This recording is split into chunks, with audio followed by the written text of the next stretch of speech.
साथियों, भारतीय राजनीति में एक और घटना घटित हुई है और वो घटना है अरविंद केजरीवाल जी का सीबीआई के द्वारा गिरफ्तार कर लिया जाना। आप कहेंगे अरविंद केजरीवाल जी तो पहले से ही जेल में हैं। जेल में है तो सीबीआई ने गिरफ्तार कर लिया, मतलब क्या जेल से भी कोई अंदर की जेल होती है क्या? और अगर जेल होती है और वो सीबीआई के द्वारा मतलब गिरफ्तार किया गया है तो ये क्या प्रक्रिया है?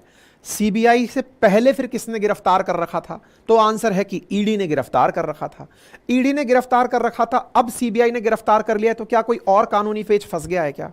और बाय द वे, आपको यह जानकारी हो कि सीबीआई के अंदर सीबीआई का जो भी चेयरमैन बनता है, सीबीआई का जो हेड व्यक्ति बनता है, उस व्यक्ति को बनाने में लीडर ऑफ अपोजिशन का बहुत रोल होता है।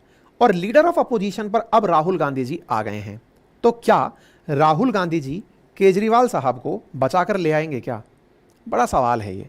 फिलहाल के लिए मैं आपको ये बात क्लियर करता हूं कि केजरीवाल साहब को सीबीआई ने क्यों गिरफ्तार किया, ठीक है? अच्छा, तो फिलहाल के लिए दिल्ली एक्साइज पॉलिसी केस में खबर बनती है कि सीबीआई ने केजरीवाल साहब को गिरफ्तार किया और 3 दिन के लिए उनको कस्टडी पर ले लिया। 3 दिन के लिए कस्टडी पर लिया, तब जबकि ये एक तरफ चल रहा था कि इन्हें जमानत मिलने ही वाली है। अचानक सीबीआई पहुंचती है और जाकर गिरफ्तार कर लेती है कि सर सुनो, पहले हमें दे दो। आपने कोर्ट से, सीबीआई ने कोर्ट से इन्हें मांगा कि सर इन्हें हमको चाहिए, हम इनसे पूछताछ करना चाहते हैं। एक तरफ ईडी पहले से ही पूछताछ कर रही है, अब सीबीआई भी पूछताछ करने निकल आई, तो फिर बहुत बड़े सवाल निकलने लगे कि यार ऐसा क्या है कि सीबीआई और ईडी अब दोनों अलग अलग तरीके से गिरफ्तार कर रही हैं। तो फिर ईडी ने किन मामले पर गिरफ्तार किया था? तो देखिए, इस पर मैंने एक डिटेल में सेशन किया हुआ है आज से 3 महीने पहले कि केजरीवाल गिरफ्तार क्यों हुए। इस पर मैंने कंप्लीट सेशन किया है, समय निकालकर आप देख लीजिएगा। फिलहाल के लिए ब्रीफ में इतना सा समझ लीजिए कि अरविंद केजरीवाल जी को ईडी के द्वारा, एनफोर्समेंट डायरेक्टरेट के द्वारा, जो कि वित्त विभाग के अधीन कार्य करती है, उसके द्वारा मनी लॉन्ड्रिंग मामले में गिरफ्तार किया गया था। मनी लॉन्ड्रिंग का सीधा सा शाब्दिक अर्थ अगर निकाला जाए तो पैसे को सही तरीके से ना लेकर गलत तरीके से लेना, जो कि कानूनी रूप से सही नहीं है। वित्त मंत्रालय कोई भी कार्य करे लेकिन उसे अल्टीमेटली टैक्सेशन से मतलब है। वित्त मंत्रालय की सीधी सी पकड़ होती है और वो ये है कि आप कोई भी करेंसी कमाएं, कोई भी मात्रा में धन कमाएं, लेकिन वो लेजिटिमेट हो, वो लीगल तरीके से कमाया गया धन हो, और उस लीगल धन का मतलब होता है कि आपने उस पर टैक्स पे किया हो।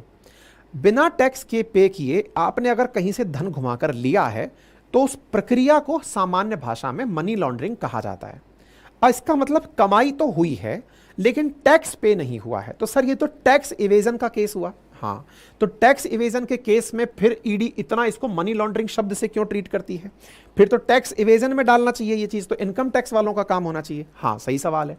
लेकिन अगर धन की प्राप्ति के लिए अपनाए गए तरीकों से कानून की हानि होती है, या कानून के साथ जो कार्रवाई की जानी चाहिए, या देश के अंदर चलने वाली जो न्याय व्यवस्था है उनकी अगर हानि होती है, तो हानि को ध्यान में रखते हुए, इसको आसान भाषा में यह कहा जाए कि आपने धन लिया लेकिन इससे आपने किसी कानून की भी क्षति की, देश की सुरक्षा को कॉम्प्रोमाइज किया, तय पद पर बैठे हुए व्यक्ति ने अपने पद का दुरुपयोग किया, तो ऐसी स्थिति को मनी लॉन्ड्रिंग मामले के अंदर डाल दिया जाता है। ठीक है, बाकायदा मनी लॉन्ड्रिंग को पीएमएलए एक्ट के अंदर डिफाइन भी किया है कि किस तरह से हम इसे काउंट करेंगे, तो अभी हम उस पर चलेंगे।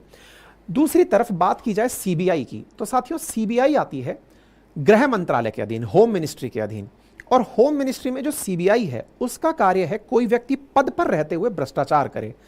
भ्रष्टाचार का अर्थ यह नहीं है कि आपने पैसा ही लिया हो, आपके पद के जो दायित्व हैं आपने उनका निर्वहन ना करते हुए कुछ भी गलत तरीके से किसी को अगर गलत फायदा भी पहुंचाया, मतलब आपने कहा कि मैंने तो एक भी पैसा नहीं लिया, लेकिन आपने अपने किसी करीबी को अपने पद के जो शपथ है उसके अगेंस्ट जाकर, पद की गोपनीयता के अगेंस्ट जाकर किसी को टेंडर में आपने फायदा पहुंचाया हो, अपने करीबियों को पद पर बिठाया हो, किसी को यह बता दिया हो कि इतना पैसा लगा दे, इतने में यह काम हो जाएगा, ये सब भ्रष्ट आचरण में आते हैं। यानी कि भ्रष्टाचार में केवल पैसा लेना ही नहीं आता है कि साहब उसने रंगे हाथों उसको गिरफ्तार कर लिया, नहीं। आप भ्रष्टाचार में तब भी काउंट किए जाते हैं यदि आपने पद का दुरुपयोग किया है। पद के दुरुपयोग पर गृह मंत्रालय सीबीआई के थ्रू कार्य कर सकता है। तो आपने सीएम पद पर रहते हुए अगर पॉलिसी का मिसयूज किया है तो आप सीबीआई की जद में आ जाते हैं। ठीक है, तो ईडी पैसे के मामले में कर रही है और सीबीआई पद के दुरुपयोग के मामले में कर रही है। दोनों ही अपने अपने तहत कार्रवाई कर रही हैं। सीबीआई 2022 में प्रिवेंशन ऑफ करप्शन एक्ट के तहत केस दर्ज कर रही है। प्रिवेंशन ऑफ करप्शन उस एक्ट पर तो सीबीआई काम कर रही है और ईडी पीएमएलए एक्ट के तहत गिरफ्तारी कर रही है। यानी पीएमएलए का मतलब है prevention of money laundering act 2002। तो prevention of money laundering act के तहत ही, यानी कि मनी लॉन्ड्रिंग ना की जाए इसके तहत ही इनको गिरफ्तार किया गया। तो ईडी ने इन्हें गिरफ्तार किस पर किया है? तो पीएमएलए एक्ट के तहत गिरफ्तार किया है ताकि मनी लॉन्ड्रिंग को वो किया जा सके। और दूसरी तरफ अगर हम बात करें सीबीआई की, तो वो उन्होंने प्रिवेंशन ऑफ करप्शन के नाम पर इनको गिरफ्तार किया है। चलिए, तो अब बात आती है कि साहब ये दोनों बात तो समझ में आ गई कि इन्हें प्रिवेंशन ऑफ करप्शन में गिरफ्तार किया है सीबीआई ने और ईडी ने अलग एक्ट में इनको गिरफ्तार किया है। अब एक बड़ा सवाल बनता है कि सर सीबीआई, जिसे सरकार का तोता कहा जाता है, सरकार के द्वारा केज में बंद पैरेट कहा जाता है, इस पैरेट को बनाता कौन है? सीबीआई का जो डायरेक्टर होता है, सीबीआई का जो हेड होता है, इसके नियुक्तिकर्ता कौन है? उस नियुक्तिकर्ता में राहुल गांधी जी का रोल बहुत इंपॉर्टेंट हो जाता है। हालांकि राहुल गांधी जी का रोल कैसे इंपॉर्टेंट होता है, अब उसके लिए थोड़ी सी जानकारी आप डिटेल में जान लीजिए। देखिए, राहुल गांधी जी पहली बार किसी संवैधानिक पद पर पहुंचे हैं। नाम है उसका leader of opposition. Leader of opposition यानी कि विपक्ष का नेता। जहां तक बात हो विपक्ष के नेता की, तो साथियों यही विपक्ष का नेता कैबिनेट स्तर का रैंक रखता है, संसद में रहते हुए, सरकार का हिस्सा ना होते हुए भी। अर्थात ये वो व्यक्ति है, जैसे सत्ता पक्ष में सबसे ऊंचा पद प्रधानमंत्री का है, ऐसे ही विपक्ष में सबसे ऊंचा पद लीडर ऑफ अपोजिशन का है। अगर एक दूसरे की दोनों को छाया कहा जाए तो आप शैडो प्रधानमंत्री के बराबर हैं। यानी कि अपोजिशन अगर सत्ता में है तो आप एक प्रकार से प्रधानमंत्री के पद पर बैठे हैं, अपोजिशन के प्रधानमंत्री पर। ठीक है, आप यहां पर कटिंग देख रहे हैं कि किस प्रकार से जो राहुल गांधी जी हैं उनको लीडर ऑफ अपोजिशन नियुक्त किया गया है।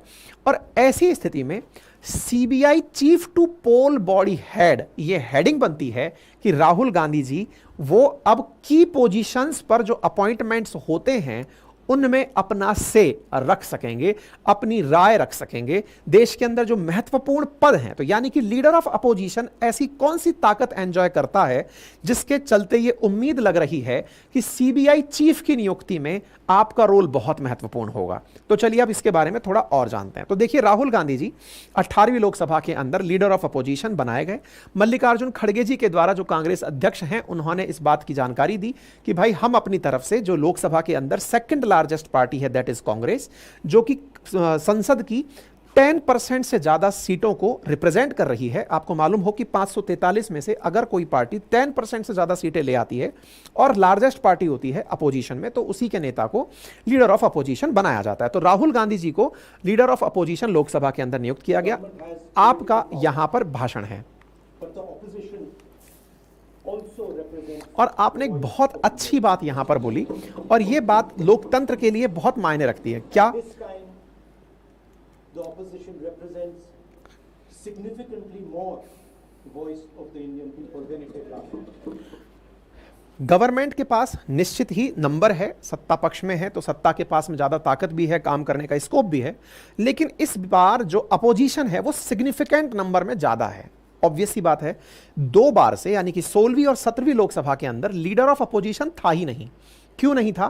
क्योंकि कोई भी पार्टी ऐसी नहीं थी जो 55 का जो करिश्माई आंकड़ा है, 55 सांसद बोले तो 543 का 10%, जो कि 54.3 निकलता है ना, उससे ज्यादा सांसद ला पाया हो। जब उतने सांसद आप ला ही नहीं पाए तो ऐसी स्थिति में आपका नेता लीडर ऑफ अपोजिशन बने, ये हो नहीं सकता था। अब जब लीडर ऑफ अपोजिशन हो नहीं सकता था तो 10 साल से यह पद खाली पड़ा हुआ था। लेकिन इंटरेस्टिंग बात है कि यह पद केवल 10 साल से खाली नहीं पड़ा था। पिछले इतिहास में भी अगर आप पहुंचेंगे तो 1969 तक तो लीडर ऑफ अपोजिशन का पद हुआ ही नहीं करता था। 69 में पहली बार लीडर ऑफ अपोजिशन के पद पर किसी व्यक्ति को बिठाया गया था। ऐसा नहीं है कि ये पिछले 10 साल ही निकले जिस समय लीडर ऑफ अपोजिशन नहीं था।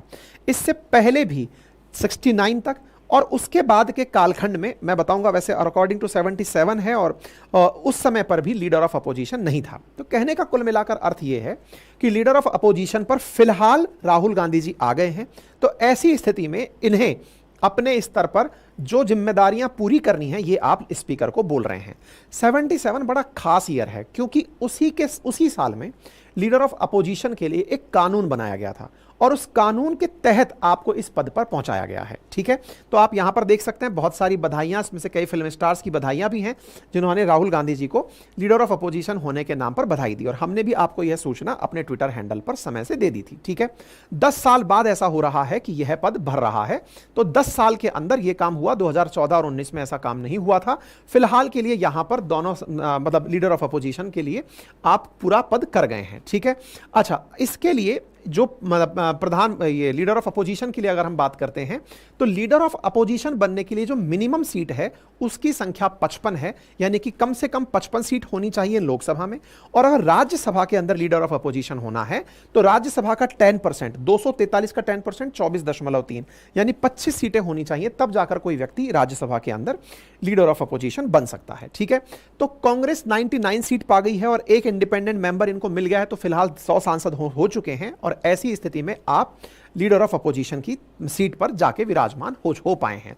अच्छा, आप क्या क्या कर पाएंगे, अब उस बात पर आते हैं। तो साथियों, सेंट्रल विजिलेंस कमीशन जो होता है सीवीसी, जो कि सीबीआई के ऊपर की बॉडी समझ लीजिए एक तरह से, उसके अंदर सीबीआई जो सीवीसी जो बनेगा, सेंट्रल विजिलेंस कमीशन जो बनेगा, उसके निर्धारण में भी लीडर ऑफ अपोजिशन का महत्व है। यानी कि प्रधानमंत्री, लीडर ऑफ अपोजिशन और होम मिनिस्टर मिलकर डिसाइड करते हैं कि कौन सीवीसी बनेगा, तो लीडर ऑफ अपोजिशन 33% अपना वोट शेयर यहां भी रखता है। अच्छा, ऐसे ही सेंट्रल इंफॉर्मेशन कमीशन की अगर हम बात करें तो प्रधानमंत्री, लीडर ऑफ अपोजिशन और केंद्रीय मंत्री मिलकर के सेंट्रल इंफॉर्मेशन कमीशन का डिसीजन लेते हैं, तो यहां पर भी लीडर ऑफ अपोजिशन मान्य रखता है। राष्ट्रीय मानव अधिकार आयोग अगर बनता है तो उसमें भी लीडर ऑफ अपोजिशन की पोजीशन होती है। लोकपाल अगर बनता है तो उसमें भी लीडर ऑफ अपोजिशन की पोजीशन होती है। यानी कि जो सिलेक्शन कमेटी है ना, उन सिलेक्शन कमेटी में लीडर ऑफ अपोजिशन का बहुत बड़ा रोल होता है। नेशनल जुडिशियल अपॉइंटमेंट कमीशन की अगर बात करते हैं तो उसमें भी लीडर ऑफ अपोजिशन ही है जो कि इस प्रकार की के लिए सहमत होकर के इस पद को देता है। इसका मतलब यह हुआ, सीबीआई हो, सीवीसी हो, लोकपाल हो, इन सब पदों में लीडर ऑफ अपोजिशन का बहुत मायना है।